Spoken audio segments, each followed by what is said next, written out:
dear student. This is me, Mohammad Wali Ranjam, and today we are going to discuss our topic, which is elastic limit and yield point या yield strength भी हम इसे नाम देते हैं. Student, हम लोग ये बात पढ़ चुके हैं कि जब भी हम किसी मटेरियल पर कोई एक स्ट्रेस अप्लाई करते हैं तो उस स्ट्रेस के कॉरस्पॉन्डिंग उसमें एक स्ट्रेन प्रोड्यूस होता है. टेंसाइल स्ट्रेस के केस में या टेंसाइल स्ट्रेन के केस में हम लोगों ने ये देखा था कि जो अप्लाइड स्ट्रेस होती है उसकी वजह से लेंथ ऑफ द मटेरियल या जो वायर होता है उसमें इजाफा हो जाता है. तो हम ये कहते हैं कि अगर हम किसी एक मटेरियल को एक्सटेंड करें एक यूनिफॉर्म डीफॉर्मेशन के रेट के लिहाज से और जो स्ट्रेस अप्लाई की जा रही है और उसके कॉरस्पॉन्डिंग जो स्ट्रेन उसके अंदर प्रोड्यूस होती है, अगर हम उसका एक ग्राफ प्लॉट करें तो कहता है, आपकी बुक में उसने पहले पैराग्राफ में ये लिखा हुआ है कि मैकेनिकल टेस्टिंग के दौरान जब ये किसी भी ऑब्जेक्ट पर हम डीफॉर्मेशन को चेक कर रहे होते हैं तो जो हमारा ग्राफ बनता है बिटवीन फोर्स एंड अलोंगेशन, हम उसे फोर्स अलोंगेशन ग्राफ का भी नाम देते हैं या स्ट्रेस स्ट्रेन कर्व का भी नाम देते हैं. स्टूडेंट, यहां पर हम एक ग्राफ प्लॉट करेंगे जो स्ट्रेस और स्ट्रेन के दरमियान में होगा. हम उसको क्या नाम देते हैं? Graph between stress and strain, या हम इसे फोर्स अलोंगेशन ग्राफ का भी नाम देते हैं.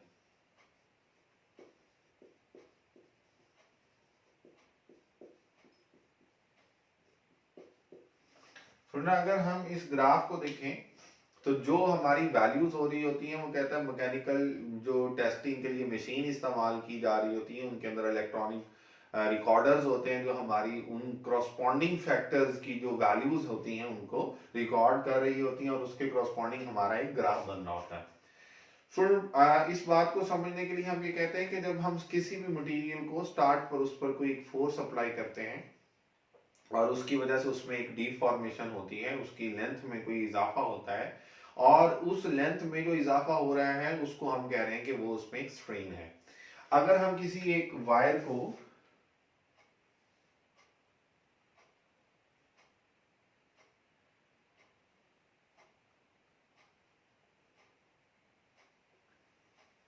ये पॉइंट ए है, ये पॉइंट ओ है, हम स्ट्रेस बढ़ाते जा रहे हैं तो उसके कॉरस्पॉन्डिंग जो स्ट्रेन होती है उसमें भी इजाफा होता जाता है. और हम यहां पर ये कहते हैं कि स्ट्रेस और स्ट्रेन एक दूसरे के डायरेक्टली प्रोपोर्शनल है और इस तरह से डायरेक्टली प्रोपोर्शनल है कि उनके दरमियान में एक स्ट्रेट लाइन बन रही होती है. इस स्ट्रेस को जो हम अप्लाई कर रहे होते हैं जो पॉइंट ए पर लगती है इसे हम सिग्मा पी का नाम देते हैं. स्टूडेंट, डिफरेंट स्ट्रेसेस के जो नेम्स हैं हम उसके लिहाज से इसको डिस्कस करेंगे. तो जो सबसे पहली टर्म है जो हमने यहाँ पर डिस्कस करनी है वो है proportional limit.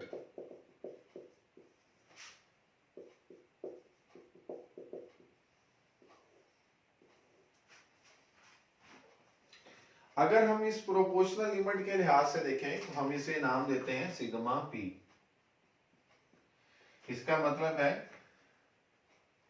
Stress and strain are directly proportional.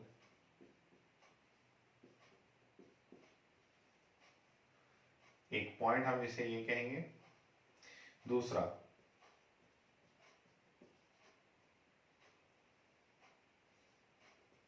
Maximum stress that material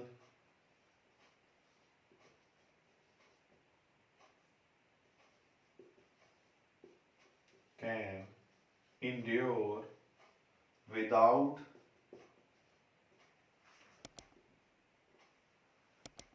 losing straight line proportionality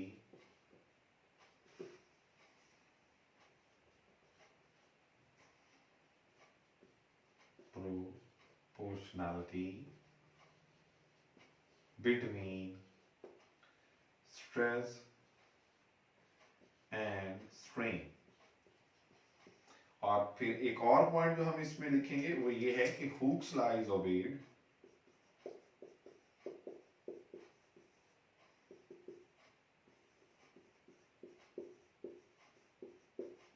in this region, और वो रीजन कहां से कहां तक है, ओ से लेकर ए तक का। स्ट्रेस और स्ट्रेन एक दूसरे के डायरेक्टली प्रोपोर्शनल भी हैं और उनके दरमियान में एग्जैक्ट एक स्ट्रेट लाइन है, तो इसको हम कहते हैं कि स्ट्रेट लाइन प्रोपोर्शनैलिटी जो इन दोनों के दरमियान जब तक कायम रहेगी तब तक हम कहेंगे ये प्रोपोर्शनल लिमिट है। स्टूडेंट्स, के बाद जो नेक्स्ट पॉइंट है उसको हम नाम देते हैं इलास्टिक लिमिट। इसको हम सिग्मा ई से रिप्रेजेंट करते हैं। देखें, पॉइंट ए के बाद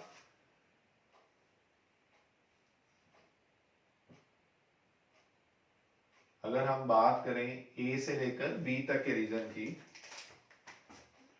ए से लेकर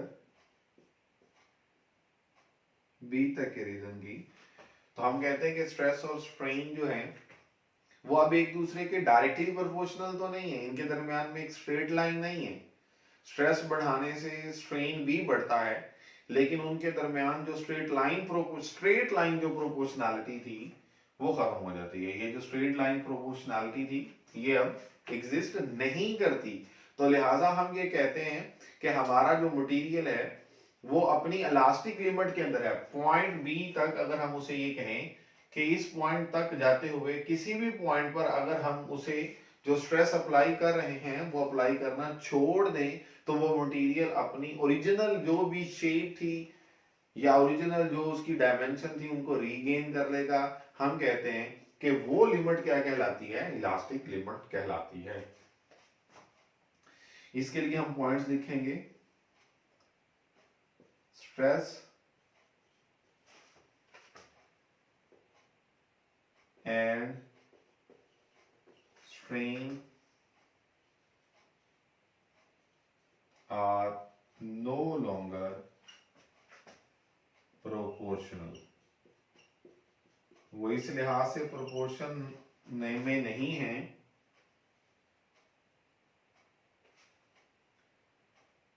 stress and strain lose straight line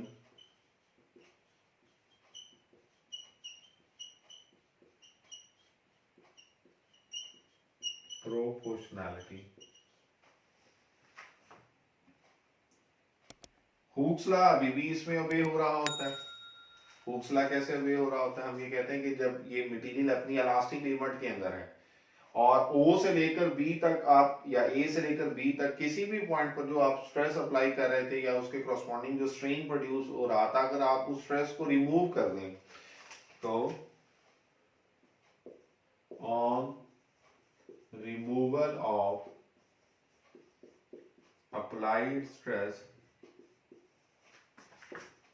material regain its original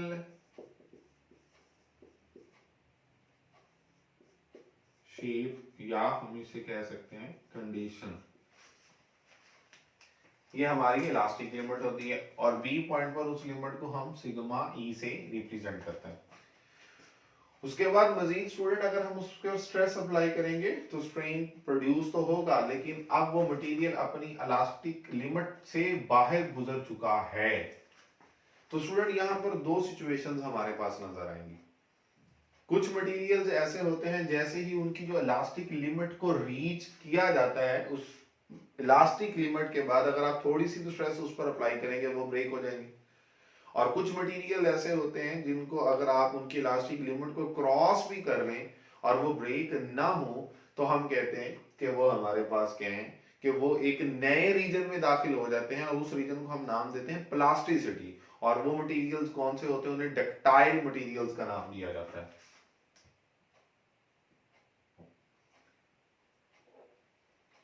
B से लेकर सी तक ये पॉइंट जो सी है हम कहते हैं ये जो हमारा है पॉइंट सी, बी से लेकर सी तक ये रीजन कौन सा है? प्लास्टिक रीजन है।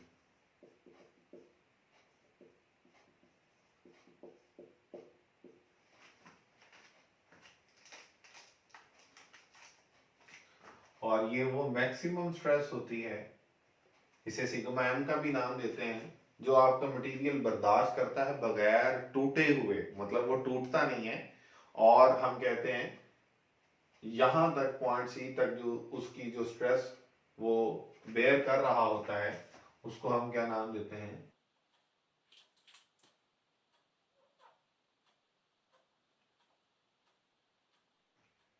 जी स्टूडेंट, इसके बाद ये जो हमारा पॉइंट है यील्ड स्ट्रेस,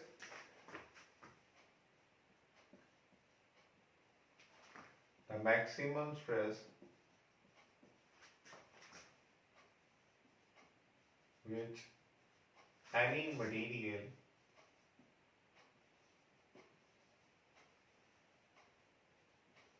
can endure या can withstand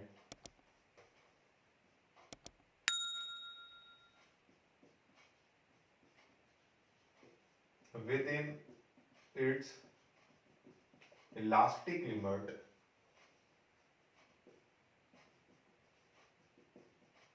is called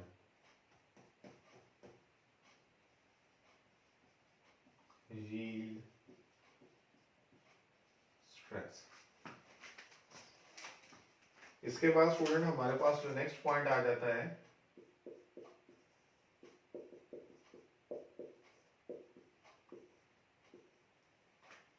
उसको हम नाम देते हैं प्लास्टिसिटी। प्लास्टिसिटी को देखेंगे, if stress is increased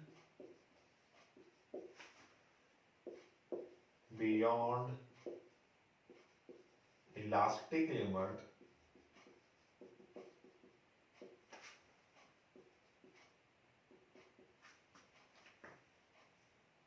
the deformation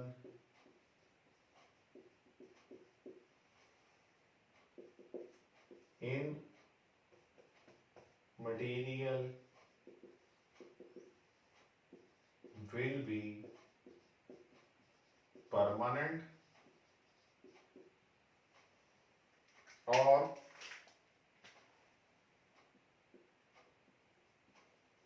material cannot regain its original dimension या state on releasing or removal of applied stress।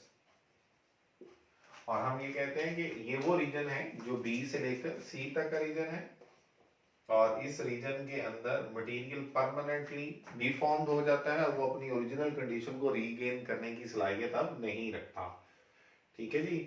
और हम ये कहते हैं कि इसके बाद जो नेक्स्ट हमारा पॉइंट होता है उसको हम नाम देते हैं मैक्सिमम स्ट्रेस या अल्टीमेट टेंसाइल स्ट्रेस।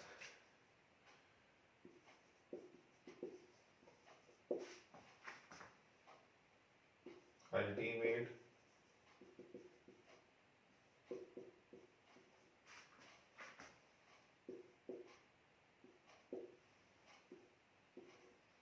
इसे स्टूडेंट यूटीएस भी कहते हैं, और इसे मैक्सिमम स्ट्रेस का भी नाम दिया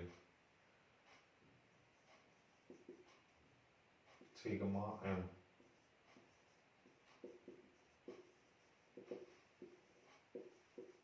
इसके लिए हम लिखते हैं द मैक्सिमम स्ट्रेस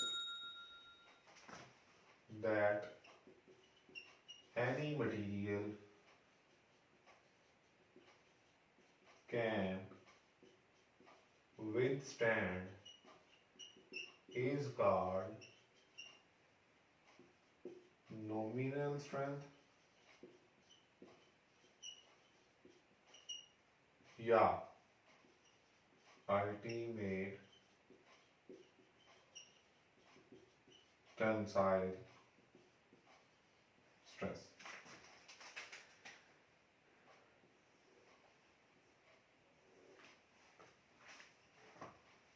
और जैसे ही इस पॉइंट सी को आप क्रॉस करेंगे तो इसके बाद किसी भी पॉइंट पर हमारा वो जो मटेरियल होगा वो ब्रेक कर जाएगा, किसी भी पॉइंट पर। और वो पॉइंट जहां पे मटेरियल ब्रेक कर जाता है उसको अगर हम पॉइंट डी का नाम दें तो वहां पर जो स्ट्रेस होगी वो कोई भी पॉइंट हो सकता है।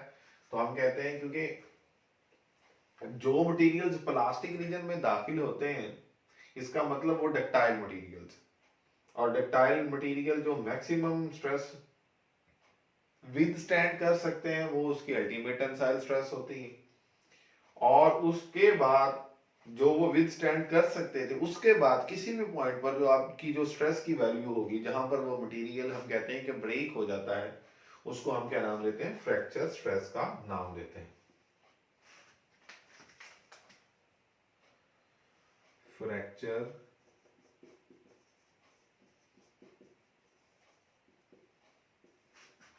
Sigma F.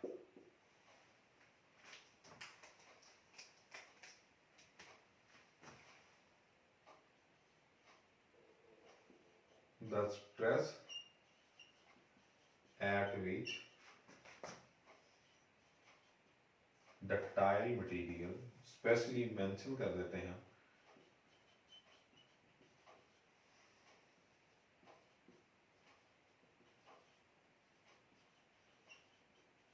break is called fracture stress। अब स्टूडेंट हम मटेरियल्स जो कि डक्टाइल हैं और जो कि ब्रिटल हैं उनको भी डिस्कस कर लेते हैं जी। Ductile substances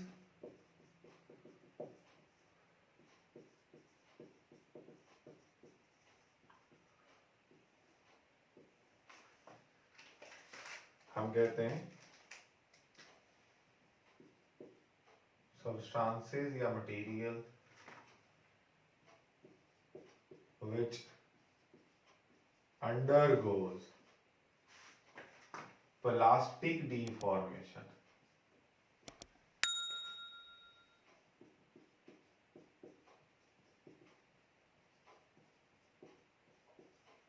until they break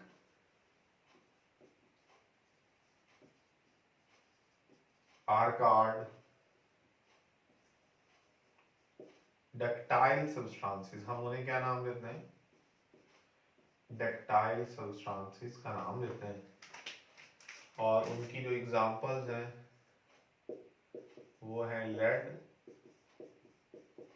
copper and wrought iron are the example of ductile substances. मतलब ये ऐसी सब्सटेंसेस हैं, ये ऐसे मटेरियल्स हैं कि वो प्लास्टिक रीजन में दाखिल जरूर होते हैं और प्लास्टिक रीजन में दाखिल होने के बावजूद हम कहते हैं कि वो अभी ब्रेक नहीं हुए, तो हम कहते हैं कि वो डक्टाइल सब्सटेंसेस हैं। और इसके करस्पॉन्डिंग अगर हम ब्रिटल सब्सटेंसेस की बात करें तो ब्रिटल सब्सटेंसेस स्टूडेंट वो सब्सटेंसेस हैं या वो मटेरियल्स हैं जो फौरी ब्रेक कर जाते हैं। कब? जब वो अपनी इलास्टिक लिमिट को क्रॉस करते हैं।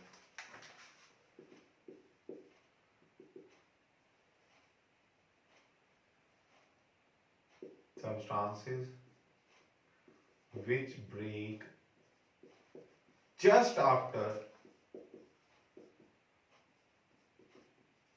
the elastic limit is reached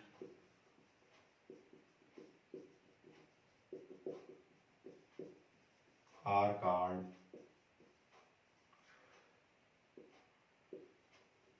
brittle substances। हम उन्हें नाम देते हैं कि वो हमारी क्या है, brittle substances। और उन brittle substances की एग्जांपल्स क्या हैं, मतलब एग्जांपल से पहले मैं एक पॉइंट भी लिख लेता हूं। they do not enter into region of plasticity, वो प्लास्टिसिटी के रीजन में दाखिल ही नहीं होते हैं। और उनकी एग्जांपल्स क्या हैं? Glass and high carbon steel